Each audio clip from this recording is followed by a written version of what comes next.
अस्सलाम वालेकुम, नमस्कार, सत श्री अकाल एंड गुड इवनिंग। मैं हूं आरज़ू काज़मी और जैसा कि आप लोग देख रहे हैं हमारे साथ मेजर जनरल राजन कुचर साहब हैं। बहुत शुक्रिया सर कि आज आप आए। Thank you so much. Thank you, Arju ji. Always a pleasure to be on the show. Thank you so much sir. Sir एक बार फिर जो है वो गजा की बात की जा रही है। कई कंट्रीज के हेड ऑफ स्टेट्स जो है उनको ट्रंप ने बुलाया है और इनवाइट किया गया है। आपको लग रहा है ये जो पीस टॉक स्टार्ट की जा रही है, क्या इससे कोई रिजल्ट निकलेगा या आपको लगता है कि ये बस एक कह लीजिए खाना पूरी एक तरह की बात की जाएगी लेकिन आगे रिजल्ट कुछ नहीं है? देखिए अर्जु जी, कोई भी अगर एक पीस की हम बात करते हैं तो उसका बुनियाद जो होता है वो एक ट्रस्ट पे होता है कि अगर पैलेस्टीनियंस और ज्यूज के बीच में अगर आपने पीस आपको लेके आना, बिकॉज गजा पीस प्लान एक आइसोलेशन में आप नहीं देख सकते हैं। और अगर प्रेसिडेंट ट्रम्प सोचता है कि एक गजा में पीस आ जाएगी, वेस्ट बैंक में लड़ाई होती रहेगी, तो उसका कोई मतलब ही नहीं है। बिकॉज ये दोनों एक दूसरे के साथ जुड़े हुए हैं। और मेरा ये मानना है, इसको मेरी ये अंडरस्टैंडिंग है कि जब तक आप एक टू स्टेट सोल्यूशन की तरफ आगे नहीं बढ़ेंगे, आपका कोई भी पीस प्लान कामयाब नहीं हो सकता है। और इस गजा में आप इसको क्या करने की कोशिश कर रहे हैं? इसको लोगों को बोलते हैं 1-1 बिलियन अपना डॉलर दें और 3 साल के लिए आई थिंक वो एक पीरियड है। वो और जितने भी आपके एडवाइजर्स होंगे वो अल्टीमेटली तो उसका जो वीटो पावर है वो प्रेसिडेंट ट्रम्प के पास है, वो जो चाहेगा वो करेगा और आप उसको अपोज भी नहीं कर सकते। तो आप उस पीस का जो हिस्सा क्यों बनना चाहेंगे, एक ऐसे पीस प्लान का जिसमें एक तरफा ही सारे फैसले लिए जाएंगे और जो कंसर्न होगा पैलेस्टीनियंस का वो आप सुनने के लिए तैयार नहीं है। और बेसिकली आपको एक रियल एस्टेट चाहिए था। आपको Gaza you as a real estate you want that, you want to develop that as a resort. और इस तरीके से आप पैसे लेंगे। और इसका फ्यूचर क्या है फिर पैलेस्टीनियंस का? आप क्या सोच रहे हैं कि गजा में आप उनको हैबिटेट देंगे, उनको रहने के लिए, उनका हेल्थ केयर आप उनको बढ़ाएंगे, जॉब्स क्रिएट करेंगे और वहाँ की इकोनॉमी को बेहतर करेंगे, तो आप किस तरीके की गवर्नेंस होगी वहाँ पे? आप एक इंटरनेशनल स्टेबलाइजिंग फोर्स की तो आप अभी बात ही नहीं कर रहे हैं, आप एक पीस प्लान की बात कर रहे हैं, तो ये आइसोलेशन में कैसे हो सकता है? बिकॉज अगर आपने 20 पॉइंट पीस प्लान अगर बनाया है उसमें इस गजा का जो पीस प्लान है, it is one of the parts of the 20 points. तो बाकी जो भी आपने 19 पॉइंट हैं आपके, वो उसके ऊपर बात क्यों नहीं हो रही है? और आपने ऑल ऑफ अ सडन एक यूनिलैटरल आपने डिसीजन आपने ले लिया कि ये कुछ कंट्रीज को आपने इनवाइट किया। अब आई थिंक इक्का दुक्का कंट्रीज ने अभी तक उसको एक्सेप्ट किया है, बाकी टाइम ले रहे हैं सोचने के लिए। और इससे बहुत बड़ी चीज एक चीज और है, because Gaza peace plan is a private plan, it is a plan of President Trump. United Nations का क्या रोल होगा इसमें? बिकॉज मोस्ट इंपॉर्टेंट है कि आपके पास एक एक न्यूट्रल बॉडी है वर्ल्ड में जो सबको एक तरफा देखती है और इसको सबको वो इसको सेम अपना नज़र से देखती है। तो अगर उस बॉडी को आप टोटली डिसोशिएट कर देंगे पीस प्लान से, और अगर आप उस बॉडी को इन्वॉल्व ही नहीं करेंगे कि इस पीस प्लान में अगर आपको यूएन को भी शिरकत होनी चाहिए थी वहां पे, उनको भी इनवाइट एक्चुअली करना चाहिए था कि आप भी इसमें कंट्रीब्यूट करें इस पीस प्लान में, पर ऐसी कोई चीज हमको देखने को नहीं मिल रही है। और अ, मुझे लगता है कि कोई भी वेल मीनिंग कंट्री, फ्रांस ने तो पहले ले ली है, मैक्रोन ने तो बता दिया है that he will not be part of the peace plan, तो ट्रम्प ने बोला मैं टैरिफ लगाऊंगा उसके वाइन्स के ऊपर और ऐसी चीजों पर। तो आप इसको जबरदस्ती एनफोर्स नहीं कर सकते। और मुझे ऐसा लगता है कि पाकिस्तान भी एक कैच 22 सिचुएशन में फंस जाएगा अगर इस पीस प्लान पे वो एंडोर्स करेगा, बिकॉज आप जानते हैं पाकिस्तान की जो अवाम है उनके पैलेस्टीनियंस के साथ क्या रिश्ते हैं, और पाकिस्तान एज अ स्टेट वो इसराइल को क्या अपना दर्जा देता है। तो जब उसने इसराइल को रिकॉग्नाइज ही नहीं किया अभी तक, तो जब इस तरीके की अगर हम जियो पॉलिटिक्स में हम देखते हैं, तो मुझे नहीं लगता कि ये कोई एक पीस प्लान है, ये तो कॉम्प्रोमाइज प्लान है। ये तो बेसिकली एक आप और दूसरा आप जिनको आपने इनवाइट किया आप उनसे पैसे क्यों ले रहे हैं? अमेरिका को पैसों की कमी है?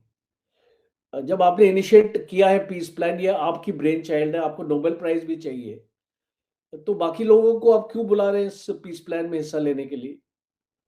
तो और ये एक मेजर फॉरेन पॉलिसी डिसीजन होगा भारत के लिए भी, बिकॉज इसको मेरा अगर एक पर्सनल ओपिनियन अगर आप लें, इसको मैं नहीं जानता कि गवर्नमेंट ऑफ इंडिया क्या इसके ऊपर व्यू रखती है, बट मेरा पर्सनल ओपिनियन है कि you I would you outrightly reject this proposal, and I would not like to be a part of this peace plan, because पहले तो आपने इसके टर्म्स और कंडीशंस स्पेल आउट नहीं किया कि इस ये जो कंट्री अभी ज्वाइन करेगी इनका रोल क्या होगा पैसा देने के अलावा, और इनकी से क्या होगी अगर ये अपना पॉइंट ऑफ व्यू रखना चाहते हैं।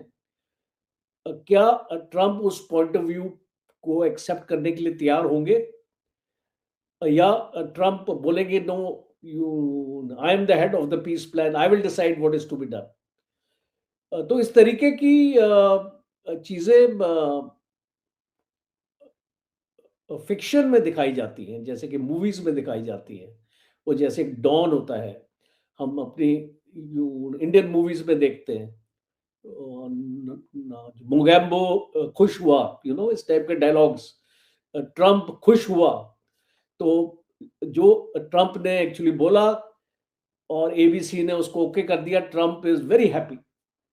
तो उस हैप्पीनेस की तो कोई सीमा रेखा नहीं है ना, बिकॉज कल वो कुछ और आपसे मांगेगा, फिर अगर आप उसको फिर नाराज करेंगे तो आप फिर उससे दुश्मनी लेंगे। अब मैं आई एम एक्चुअली वेटिंग, आप तो पाकिस्तान में हैं, मैं इसको वेट कर रहा हूं कि जनरल मुनीर की क्या स्टेटमेंट होती है इसके ऊपर, because I am very very interested to know कि इस पे पाकिस्तान क्या करेगा। तो बिकॉज पाकिस्तान तो इसको करेगा भी मरेगा, और इसको नहीं भी करेगा तो हाँ, फिर भी उसको प्रॉब्लम आएगी। बिल्कुल सर, अगर हमास के खिलाफ इस्तेमाल किया गया तो डेफिनेटली दोनों तरफ से ही मुश्किल हो जाएगी, क्योंकि ट्रम्प को ये ना नहीं कर सकते और हमास के अगेंस्ट ये जा नहीं सकते। और अगर ये वहां जाएंगे और ये कहेंगे नहीं हम हमास से लड़ने या उनसे हथियार लेने नहीं जा रहे, तो फिर क्या करने जा रहे हैं ये भी कुछ क्लियर नहीं है। लेकिन सर, भारत इसका हिस्सा बनने जा रहा है क्या? भारत को इनविटेशन है? अभी आपने देखा कि यूएई के प्रेसिडेंट जो है उन्होंने भी विजिट किया है, तो उनके लिए भी यही कहा जा रहा है कि वो ट्रम्प का भी शायद कोई मैसेज लेकर आए। तो क्या भारत इस मामले में पड़ेगा? इसको मुझे ऐसे लगता है कि भारत इस मामले में नहीं, because I think a very very conscious and a sensible decision will be taken। इसको भारत का, इसको मुझे लगता है कि I am not a spokes person of the government, but जो मेरी अंडरस्टैंडिंग है कि अभी तक जो फॉरेन पॉलिसी हमने फॉलो करी है, भारत ट्रम्प को बोलेगा कि इसको let the UN security council, और जो ये प्रपोजल है आप इसको यूएन सिक्योरिटी काउंसिल में लेके आइए, let it be approved by all the Nations. अब जैसे रशिया को भी इनवाइट किया गया, तो रशिया भी इसको पुतिन की स्टेटमेंट है कि we want more details before we, because outrightly actually कोई किसी को मना नहीं करना चाहता। फॉरेन पॉलिसी में ऐसा होता है कि आउटराइटली अगर आप किसी को मना करेंगे, जैसे कि अभी मैक्रोन ने किया है, तो वो फिर आप अपने रिलेशन खराब करेंगे, तो डिप्लोमेटिकली आपको ये चीज़ को आपको कन्वे करना पड़ेगा कि भाई हमको इसकी डिटेल चाहिए, या आप एक यूएन से भी सलाह मशवरा अपना कर लीजिए, उससे भी उसको पता कर लीजिए कि उनकी क्या राय है इस पीस प्लान के बारे में। तो इस तरीके का एक स्टैंड मुझे लगता है भारत अपना ले सकता है, और यूएई भी एक इस फिक्स में है। सी जितने भी मुस्लिम कंट्रीज हैं, जो गल्फ कंट्रीज मैं बोलता हूँ, और जिनको प्रपोजल एक्चुअली गया है ये, वो भी इतना इसको जल्दी इस पे फैसला नहीं ले सकती है, बिकॉज नाराज करेंगी वो एक सेगमेंट की अपनी पॉपुलेशन को। देखिए वो भी अपने, उनका भी एक इसको इलेक्टोरेट है, जो उनके जो भी उसकी आवाम है, जो उस देश की उसकी आवाम है, उस आवाम को भी उनको सेटिस्फाई करना है कि ऐसा फैसला क्यों लिया। बिकॉज अल्टीमेटली देखिए अर्जुन जी, ये इसको मेरी रीडिंग है, जब आप कोई भी प्रपोजल लेके आते हैं, आप इसको डिप्लोमेसी में देख लीजिए, आप इसको लड़ाई में देख लीजिए, मिलिट्री में अगर आप एक स्ट्रैटेजी बनाते हैं, या आप एक कॉरपोरेट में भी इसको ले लीजिए स्ट्रैटेजी बनाते हैं, हमेशा जो आप एक स्ट्रैटेजी बनाते हैं, आप एक एंड स्टेट देखते हैं उस स्ट्रैटेजी का, कि ये स्ट्रैटेजी मैं अगर इसको बनाऊंगा तो इसका एंड स्टेट क्या मैं देखता हूं। तो जब मैं ये इस गाजा पीस बोर्ड की बात करता हूं, which is part of the Gaza peace plan, तो मैं इसका एंड स्टेट देखता ही नहीं, because I don't think there is an end state to it. And that there may be an end state which Trump has in mind, but he's not disclosing it to anybody. And वो जो and state है जो Trump के mind में है, वो शायद कोई भी देश को एक्सेप्टेबल नहीं होगा अगर वो एंड स्टेट ट्रम्प उसको डिक्लेयर करते हैं। इसीलिए he has kept it ambiguous. एक होती है ना कि एक इसको पॉलिसी आप ऐसी बनाओ, उसको एम्बिगुअस रखो कि भाई उसका एंड स्टेट कुछ भी हो सकता है, don't declare it now otherwise people will not join. Because अगर आप इसको एक एक क्लैरिटी के साथ लेके आते, और अगर आप इसको प्रेजेंट करते कि भाई ये गाजा बोर्ड ये है, मेंबर्स की रिस्पॉन्सिबिलिटी ये है, या उनका चार्टर ये है, और जितने भी आपके एडवाइजर्स हैं, आपके मेंबर, आपके नेशंस हैं, उनका चार्टर ये है, और हम इस रोड मैप पे काम करेंगे। रोड मैप का मतलब है कि आप इसको बोलिए कि 3 साल के लिए मैं 3 साल के बाद क्या चीज़ देखना चाहता हूँ गाजा में, मैं 5 साल के बाद गाजा में क्या चीज़ देखना चाहता हूँ। तो इस तरीके से अगर आप उसको एक ब्रेक डाउन करेंगे अपने ऑब्जेक्टिव्स को और अपने KRAs को, की रिजल्ट एरियाज को, जैसे मैनेजमेंट में इसको समझते हैं, तो once we break down our objectives, clarity will be much more, and countries जिनको आपने इनवाइट किया है वो डिसाइड कर पाएंगे कि उनको ज्वाइन करना चाहिए या नहीं ज्वाइन करना चाहिए। लेकिन सर बहरहाल चीजें जो है वो बहुत ज्यादा क्लियर नहीं है। लग यही रहा है कि ये समिट या ये मीटिंग तो होगी, लेकिन उसका कोई रिजल्ट नहीं निकलेगा। आपको लगता है कि इजराइल को या जो हमास या गजा में जो लोग हैं उनके लिए कोई रास्ता निकल पाएगा? इसलिए कि नेतन्याहू तो अभी भी काफी चीजों के लिए इनकार कर रहे हैं। उन्होंने तो खैर मैंने सुना यहाँ तक कहा कि पाकिस्तान की तरफ से उन्हें मिलिट्री जो भेजने की बात की जा रही है उसके लिए भी तैयार नहीं है। तो कोई रिजल्ट निकलेगा, ये अमन होगा, या आपको लग रहा है कि नहीं ऐसा कुछ होता हुआ दिखाई नहीं दे रहा? देखिए पाकिस्तान के लिए तो बेस्ट जो है, बेस्ट जो उसका ऑप्शन या बेस्ट सोल्यूशन है कि इजराइल ही मना कर दे, तो उससे फिर पाकिस्तान को डिसीजन लेने की जरूरत नहीं है। उसका ओनस जो है या उसका ब्लेम जो है वो पाकिस्तान पे नहीं आएगा। ट्रम्प इसको समझेगा कि पाकिस्तान तो तैयार था, बट इसको इजराइल ने मना कर दिया। दूसरा एक इम्पॉर्टेंट एस्पेक्ट में यहाँ पे इसको लाना चाहता हूँ आरजू जी, वो है कि ये जो ईरान है ना, ये जो प्रेजेंट लीडरशिप है अभी ईरान की, ये गजा में पीस नहीं होने देगी। जिस तरीके से ट्रम्प चाहते हैं कि वहाँ हाउथीज और हमास और हजबुल्ला, ये जो सारे जो इनके प्रॉक्सीज हैं, जो प्लेयर्स हैं इनके, वो प्लेयर्स जब तक एक्टिव हैं इस एरिया में पीस नहीं हो सकती। तो बहुत इम्पोर्टेंट ट्रम्प के लिए, इसलिए आई थिंक वो एक ईरान के मसले को भी वो जल्दी इसको रिजॉल्व करना चाहता है कि भाई उसके ऊपर हमला करे, या उसको उसको इकोनॉमिक ब्लॉकेट तो ऑलरेडी स्टार्ट हो गया ईरान का। वो जॉर्डन में हम्म। उनकी फोर्स आ चुकी है अमेरिकन की, मैरीटाइम जो उनका जो एयरक्राफ्ट कैरियर है और जो उनकी गनशिप्स है, वो सारी इसको वेस्ट एशिया में प्लेस हो चुकी है, और वो ब्लॉकेड अपने करने के लिए तैयार है ईरान का। और वो अब अपना शिकंजा जो है और भी कसेगा ईरान के ऊपर कि भाई ईरान को इतना इसको मजबूर किया जाए कि ईरान फाइनली एक उसको चेंज के लिए, अपनी एक रिजाइम चेंज के लिए तैयार हो जाए। मुझे लगता नहीं ईरान इतना जल्दी आपका कैप्चुलेट करने वाला है, बिकॉज ईरान आप जानते हैं आइडियोलॉजिकल और एक सिविलाइजेशनल कंट्री है, और वो इतनी जल्दी दबाव में नहीं आएगा अमेरिका के। वो लड़ेगा, और उसके लोग भी लड़ेंगे अमेरिका के अगेंस्ट, बिकॉज हम जो अभी देख रहे हैं कि इसको ईरान में जो प्रोटेस्ट हो रहे हैं और मौतें हो रही हैं, वो उसका कारण कुछ अलग है, और उसका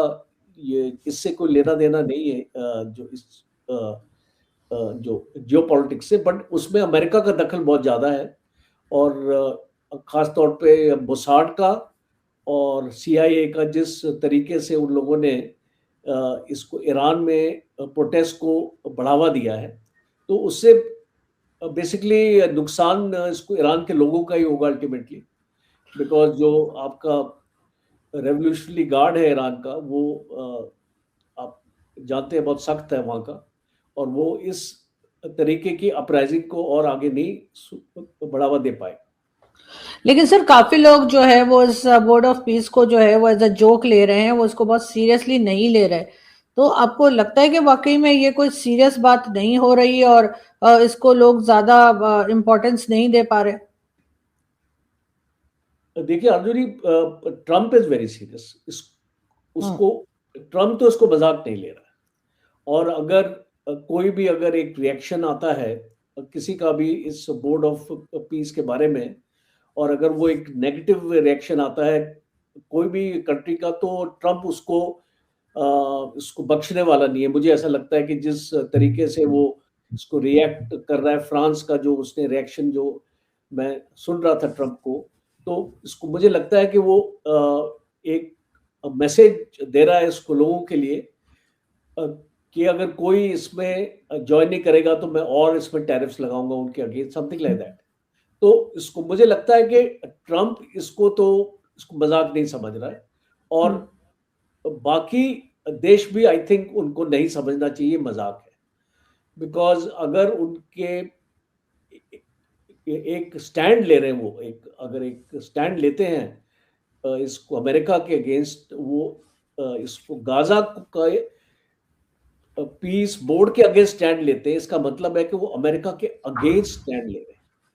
हम्म। ट्रम्प उसको उसको इंटरप्रेट इस तरीके से करेगा, और इसीलिए कोई भी जल्दबाजी में कोई भी देश जल्दबाजी में फैसला नहीं ले रहा है। वो जैसे यूएई के भी आए थे, इस प्रेसिडेंट आए थे, तो बेसिकली इसके ऊपर भी बातचीत हुई होगी प्राइम मिनिस्टर मोदी के साथ कि अब हमको क्या करना चाहिए, जो इसको हमको आगे एक्चुअली कैसे लेके जाना चाहिए, बिकॉज इसके रेपरकशंस भी स्ट्रांग हो सकते हैं अगर हम इसको मना करें। और दोनों चीज़ों को देखना पड़ेगा कि इसके फॉर और इसके अगेंस्ट। तो मुझे लगता है ये फैसला देश अपनी सर्कमस्टांसेस को देख के करेंगे कि उनको जहाँ पे एक कंफर्ट फैक्टर नजर आते हैं। इसी इसको देख रहे हैं सऊदी अरेबिया और यूएई, खास तौर पे मैं दो इन कंट्रीज की बात करूंगा, कतार भी मैं उसमें शामिल कर सकता हूँ। वो आहिस्ता आहिस्ता अमेरिका से अपनी दूरियां क्रिएट करने की कोशिश कर रहे हैं। और वो अपनी डिपेंडेंस जो है सिक्योरिटी की, खास तौर पे अमेरिका के ऊपर अपनी वो इसको डिपेंडेंस कम करने की कोशिश कर रहे हैं। इसीलिए आप इसको देख रहे हैं कि इसको सऊदी अरेबिया पाकिस्तान के साथ डिफेंस पैक्ट कर रहा है। यूएई भारत के साथ कुछ करना चाहता है डिफेंस कोऑपरेशन में, अपनी एक कॉम्प्रिहेंसिव एग्रीमेंट है इनकी, तो उसको और आगे लेके जाना चाहता है। एक जॉइंट डिफेंस मैकेनिज्म है इसको यूएई और भारत का। आने वाले वक्त में आई थिंक यूएई और चाहेगा कि डिफेंस कोऑपरेशन बढ़े इंडिया और यूएई के बीच में। तो इस तरीके की इस वेस्ट एशिया में मैं जो पॉलिटिकल चर्निंग देख रहा हूँ, एक भूचाल आ रहा है इसको वेस्ट एशिया में, और खास तौर पे जियो पॉलिटिकल सिनेरियो को लेते हुए। और इसको मुझे लगता है जल्द ही ये जितने भी ये गल्फ कंट्रीज हैं, ये आहिस्ता आहिस्ता अपने आप को अमेरिका से अपना डिसोशिएट करना कम करने लगेंगे। बिल्कुल सर, होना भी यही चाहिए। खैर अमेरिका अब उतना पावरफुल नहीं रहा, ये भी सभी जानते हैं। थोड़ा सा डिस्टेंस मेंटेन करना ही बेहतर है। बहुत शुक्रिया सर कि आज आपने ज्वाइन किया। Thank you so much sir. Thank you. Thank you आरजू, धन्यवाद। Thank you.